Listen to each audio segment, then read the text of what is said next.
atribución del nombre roxolano proviene del término persa raoxna, el cual hace alusión a blanco o claro, aunque algunos expertos creen que significa alanos occidentales.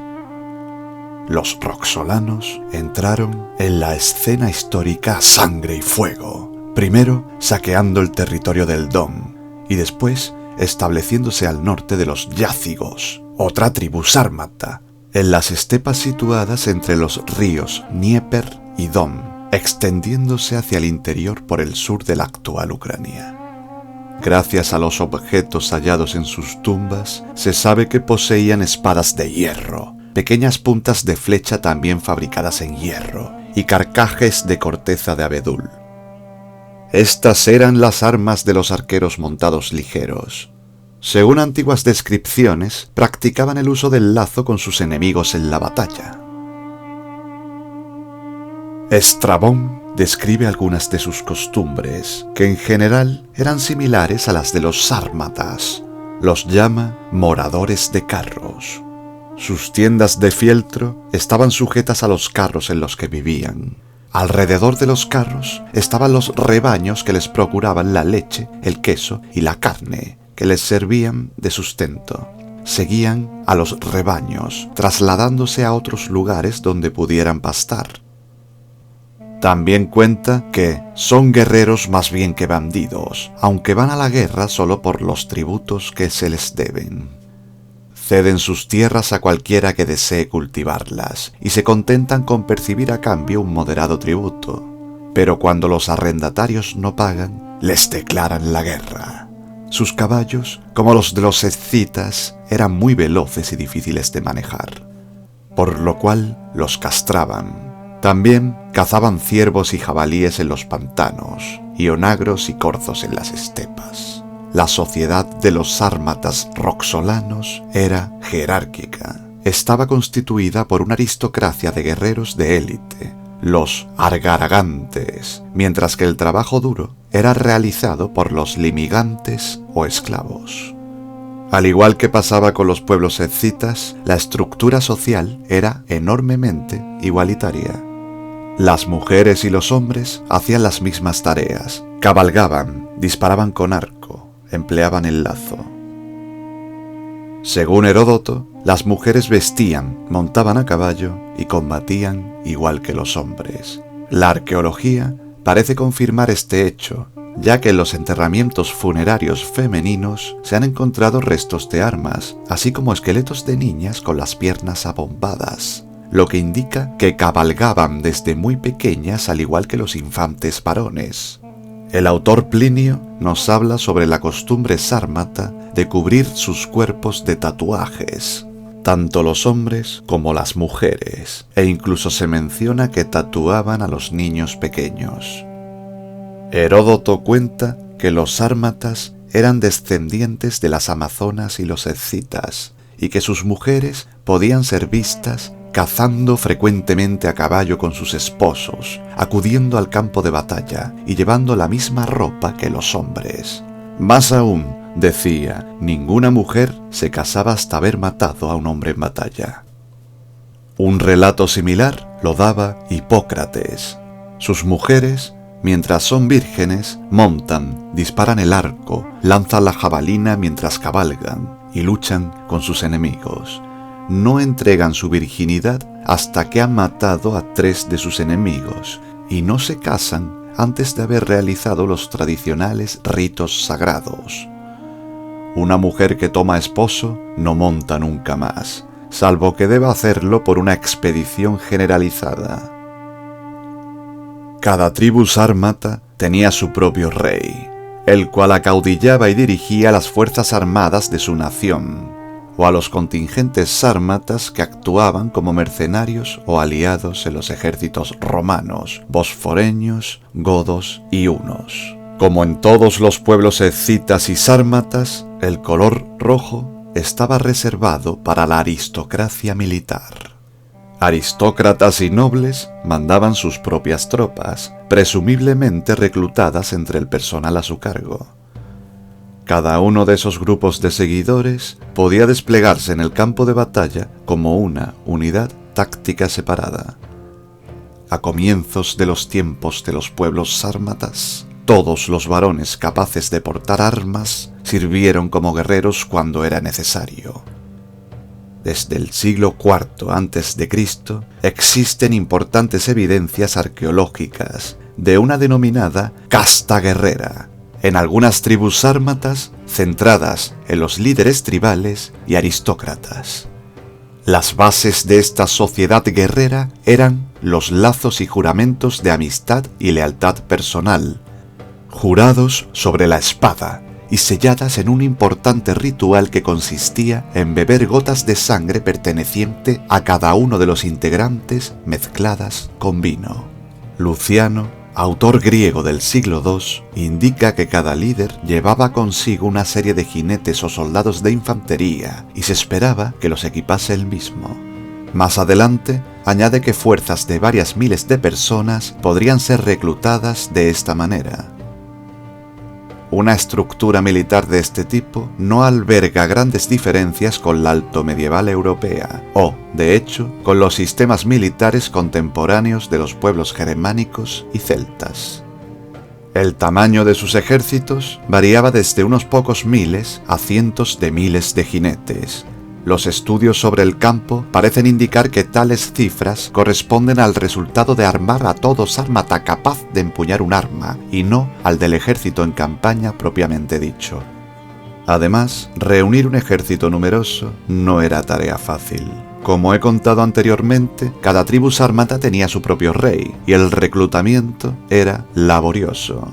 Luciano de Samosata nos cuenta que el líder tribal que deseaba reunir bajo su bandera a sus guerreros, primero debía sacrificar un toro e invitarlos a un banquete con su carne, comida que solo podían compartir los hombres que cupiesen colocando su pie derecho sobre la piel de toro extendida en el suelo. Los guerreros que tomaban parte en este banquete se comprometían cada uno a reunir a cuantos compañeros de armas fuera posible para que luchasen junto a ellos. Para un ejército muy numeroso se necesitarían cientos de cabezas de ganado solo para reunir a miles de hombres, salvo que las levas reunidas por los primeros convidados fuesen increíblemente numerosas. El deseo de ganancias fáciles que ofrecía el saqueo hizo que muchos se enrolasen como mercenarios para otros ejércitos. Los romanos los consideraban como indisciplinados y saqueadores. Cuando iban a la guerra, utilizaban el mismo método que prácticamente todos los pueblos esteparios. Los arqueros a caballo y los jinetes lanceros formaban el grueso de sus tropas, siendo por tanto la caballería ligera la mayor parte de sus efectivos. Sin embargo, los sármatas habían ido un paso más allá que los escitas en el uso de la caballería pesada, adaptando y mejorando la panoplia, armamento y tácticas de estos soldados. La imagen clásica que tenemos del jinete sármata es el lancero pesado a caballo. Dentro del cuerpo de los lanceros podemos distinguir tres tipos bien diferenciados. El ligero, en el que solo el jinete iba cubierto por armadura. El medio, en el que el jinete iba acorazado y el caballo iba parcialmente pertrechado, bien con el petral que cubría la parte delantera del equino o bien con protecciones medias en el cuerpo del caballo.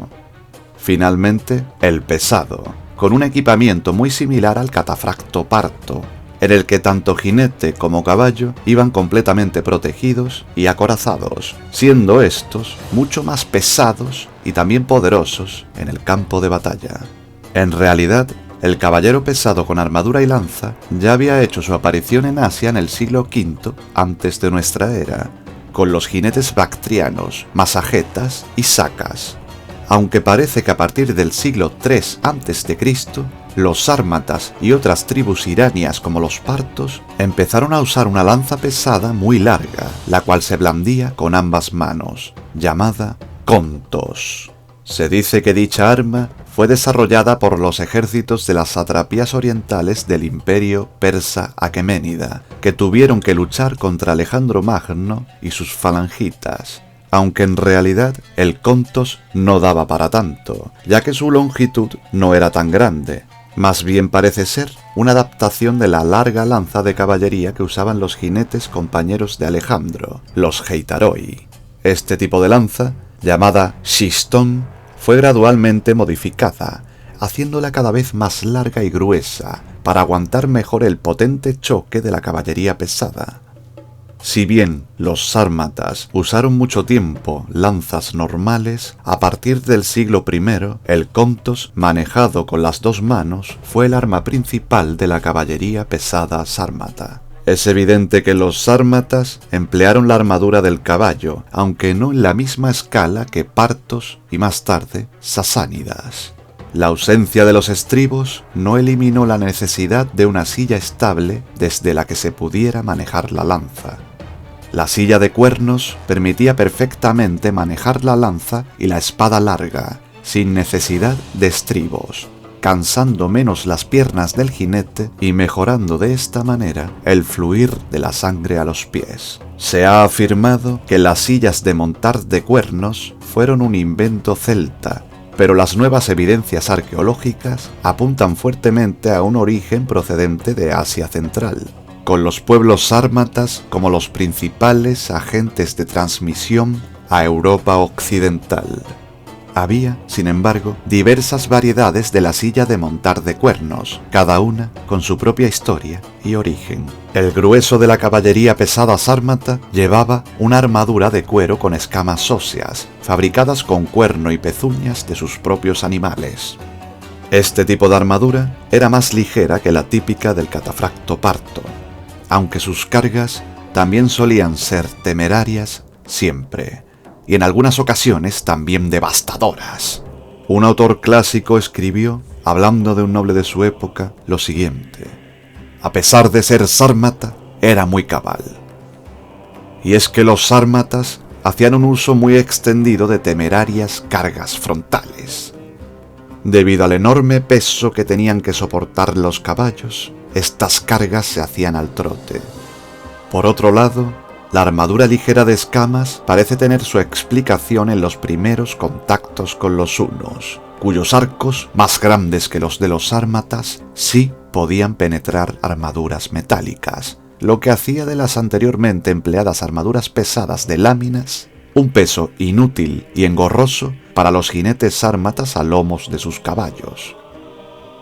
Los sármatas roxolanos emplearon los famosos dracos como estandartes.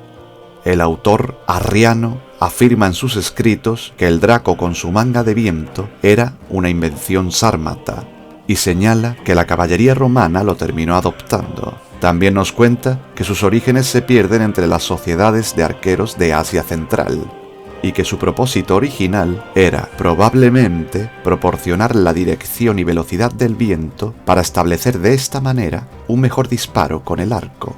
Arriano describe el estandarte como una manga larga fabricada con piezas de tela teñida, la cual colgaba cuando estaba en reposo, pero ya en movimiento volaba como una serpiente y emitía un característico silbido con la brisa.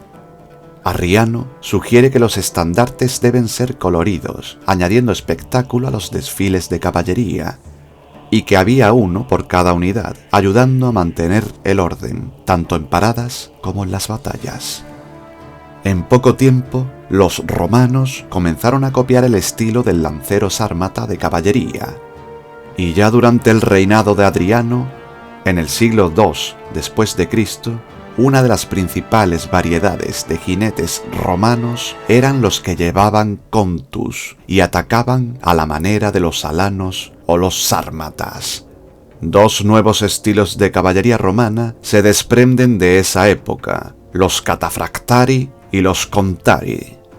Las primeras unidades romanas de catafractos, sin duda, debían su creación tanto a los partos como a los sármatas, pero los contari romanos estaban más estrechamente ligados a los sármatas. Una de las primeras unidades de este tipo fue la ala primera Ulpia Miliria Contariorum, la cual se formó muy poco después de las guerras dacias de Trajano en Panonia, cerca de las tierras de los sármatas roxolanos y yácigos. el historiador romano Tácito nos dejó una vívida, aunque hostil, descripción de los roxolanos cuando aparecieron ante los romanos. El pillaje, y no la guerra, constituye su pasión. Banda de ladrones, determinados a asolar el país. Su valor se basa totalmente en circunstancias externas. En un enfrentamiento con la infantería son de lo más cobarde. En un ataque de la caballería son impetuosos, feroces, irresistibles. Sus armas consisten en largas lanzas o sables de enorme tamaño, que manejan con ambas manos. Los jefes llevan cotas de malla de hierro o de duras pieles de animales, impenetrables a las armas enemigas, pero tan engorrosas para ellos mismos que cuando uno cae en el campo de batalla ya no puede volver a levantarse. Hacia el año 110 antes de nuestra era, los habitantes del Quersoneso, amenazados continuamente por los escitas que habitaban en la península táurica, en la actual Crimea, aliados con los roxolanos, pidieron ayuda a Mitrídates VI Eupator, rey del Ponto. Este escuchó su petición y envió en ayuda de las polis pónticas una expedición comandada por Diofanto, un griego oriundo de Sinope, gran general y geógrafo prestigioso, el cual derrotó con solo 6.000 hombres a la poderosa alianza de escitas y roxolanos, acaudillada por el rey Tasio, que logró reunir a unos 50.000 guerreros de las estepas en el 107 a.C.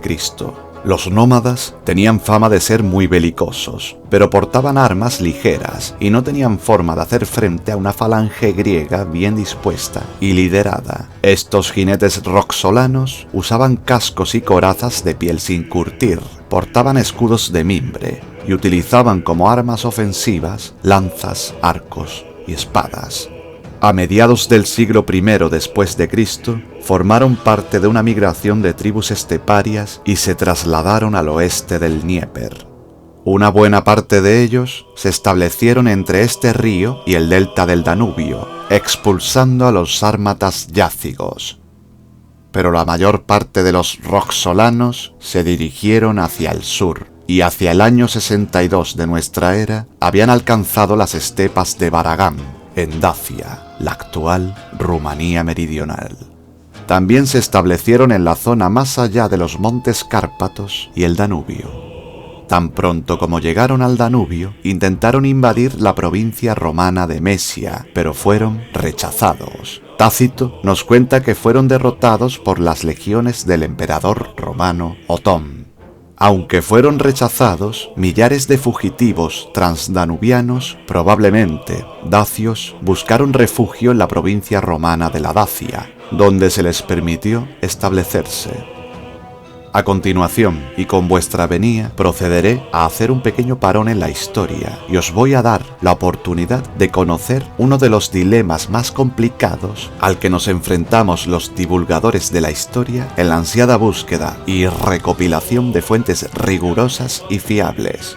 Os presentaré dos versiones radicalmente diferentes de los mismos hechos acaecidos. En este caso, debo apuntar que tras consultar a compañeros historiadores, me inclino definitivamente por la versión del historiador romano Tácito, o sea, la primera. De igual manera, narraré ambas versiones, con el fin de que podáis vislumbrar cómo diferentes autores dan su versión de los hechos. Manipulados o no, es cosa que dejaré a vuestro juicio.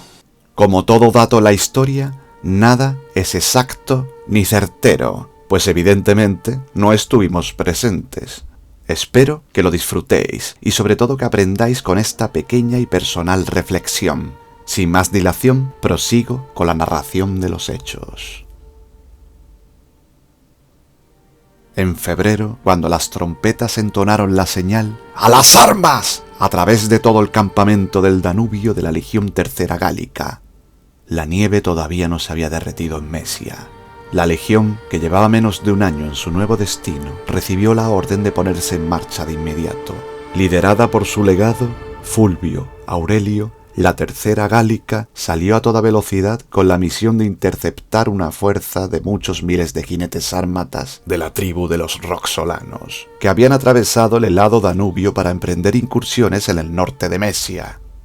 Los oponentes sármatas, jinetes expertos procedentes de Asia, llevaban armaduras de escamas y cascos cónicos, y utilizaban largas lanzas y arcos, pero no escudos.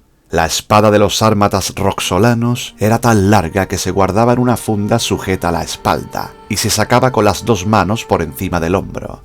Los exploradores de la caballería romana localizaron el campamento roxolano en un terreno cubierto por la nieve, que se extendía por una amplia llanura cerca de unas marismas heladas. Los roxolanos no construían campamentos defensivos. Sus centenares de carros estaban dispersos por el paisaje, mientras que mantenían a sus caballos, de los que poseían varios miles, atados en grupos. La tercera gálica acampó a cierta distancia de ellos, sin encender ninguna fogata. Aurelio decidió atacar al amanecer, mientras aún disponía de la ventaja del elemento sorpresa. Al llegar el alba, con la niebla cubriendo los silenciosos campos, los hombres de la tercera gálica adoptaron posiciones sin hacer ruido.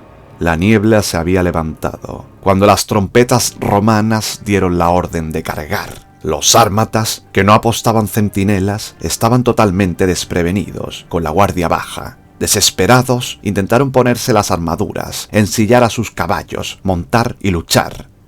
Tácito dijo de la caballería sármata: cuando cargan en escuadrones, muy pocas líneas de infantería son capaces de resistir ante ellos. Pero los roxolanos no tuvieron oportunidad de organizar una carga. Los legionarios emplearon sus jabalinas como lanzas y utilizaron sus escudos para derribar a sus adversarios y sus pesadas armaduras, para después matarlos rápidamente con la espada. Según cuenta Tácito, una vez en el suelo, los roxolanos se encontraban prácticamente indefensos, porque el peso de sus corazas hacía muy difícil que se volvieran a levantar. Aquellos roxolanos que lograron montar se encontraron con que sus caballos se resbalaban en el helado terreno. Con las tropas romanas sobre ellos, las largas lanzas sármatas resultaban inútiles. Muchos roxolanos fueron arrancados de los lomos de sus monturas y arrojados al suelo. Y una vez allí, el valor de los sármatas se esfumaba. Ningún soldado podía mostrar tan poco espíritu cuando luchaba a pie, dijo Tácito de ellos. Un puñado de sármatas heridos escapó hacia los pantanos, para morir finalmente congelados durante la noche. Todos y cada uno de los miembros de la fuerza roxolana fueron exterminados. 9.000 hombres. Las bajas de la tercera gálica fueron tan escasas que ni las contaron.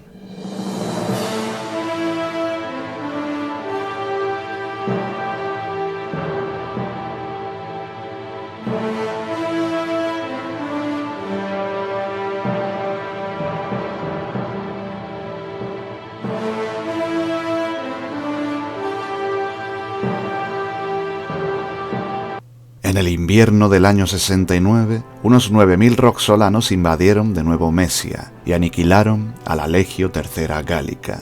Poco después, cuando regresaban cargados con el botín, ebrios de gloria y celebraciones, se quedaron atascados en el barro provocado por el deshielo y las fuertes lluvias. En ese preciso momento fueron sorprendidos por otra legión romana y sus respectivos auxiliares, sufriendo los nómadas una severa e inesperada derrota. Salve, amantes de la historia. Tras ofreceros ambas y muy diferentes versiones, continuamos con el histórico. En los años 85 y 86 de nuestra era, volvieron a atacar la provincia de Mesia, en el marco de las guerras dacias que enfrentaron a las legiones romanas de Trajano. Con los dacios combatieron al lado de estos últimos, y los sármatas yácigos lucharon en el bando romano. Ya en el año 92, la alianza de roxolanos y dacios aniquiló en una furiosa batalla a la Legio XXI Rapax. En la primera campaña de los años 101 y 102, los roxolanos que pusieron su caballería pesada al servicio de los dacios fueron derrotados. Parece que permanecieron neutrales durante la campaña final de Trajano en la Dacia, en los años 105 y 106, la cual terminó con la completa destrucción y sometimiento del reino dacio. La creación de la provincia romana de la Dacia trajo el poder romano al umbral del territorio roxolano. Cuando Trajano celebró su espectacular triunfo en el año 107, roxolanos cautivos fueron conducidos junto a unos dacios por las calles de Roma. En la famosa columna de Trajano puede verse un destacamento de jinetes roxolanos, huyendo ante los vencedores romanos, y su armamento corresponde exactamente al descrito por el historiador Tácito. Finalizadas las guerras dacias, se les concedió a los roxolanos un subsidio con la condición de que se mantuvieran alejados de las fronteras romanas. Ya en el año 117 les fue denegado el subsidio. Estallando otra guerra en el territorio, dadas las circunstancias, el mismísimo emperador romano Adriano tuvo que abandonar Roma para arreglar la peligrosa situación. Nada más llegar, firmó un tratado con el rey de los roxolanos, probablemente Rasparasanus, mencionado en la inscripción de la victoria de Plautius Silvanus, renovándoles el anterior subsidio. Adriano reforzó una serie de fortificaciones romanas preexistentes y construyó numerosos fuertes a lo largo del Danubio para contener la peligrosa amenaza de los roxolanos. En el año 118, tras numerosos enfrentamientos, el rey de los roxolanos se convirtió en vasallo de Roma. Ya en la época de Marco Aurelio, los roxolanos se unieron a la revuelta general de los pueblos sármatas, germánicos y escitas, que se extendió desde las regiones del río Rin hasta las del río Tanais. El emperador Marco Aurelio emprendió una campaña contra los roxolanos a lo largo de la frontera del Danubio. Tras numerosos enfrentamientos, los ataques roxolanos fueron perdiendo agresividad y número, viéndose eclipsado su poder militar y por lo tanto su peligro inmediato para las provincias romanas en la región.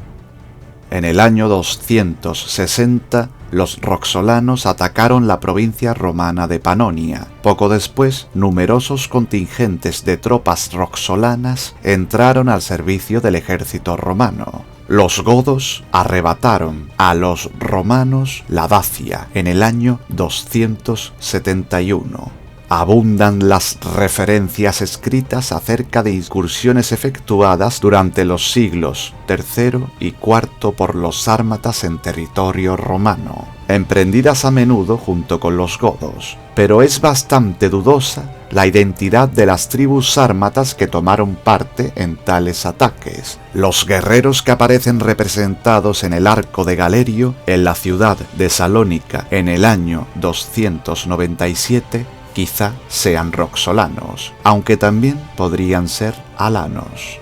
Alrededor del año 330, los campesinos, esclavos de los sármatas danubianos, se rebelaron, formando el pueblo de los limigantes. Su existencia fue corta, ya que los romanos los destruyeron por completo en el año 359. Antes de su rebelión, habían sido armados por los sármatas, debido a la amenazadora presencia de los godos. Ya en el 377, los roxolanos, que aún permanecían en las llanuras al este del Danubio, tuvieron que abandonar la región por la presión ejercida por los ostrogodos, quienes a su vez eran empujados por el avance de los hunos. Algunos buscaron refugio en la Mesia romana, otros se retiraron hacia el oeste y se unieron a los sármatas yácigos en la llanura húngara. Probablemente un gran número de ellos fue exterminado, y los que consiguieron sobrevivir se unieron a los alanos, después a los hunos y por último a los ostrogodos.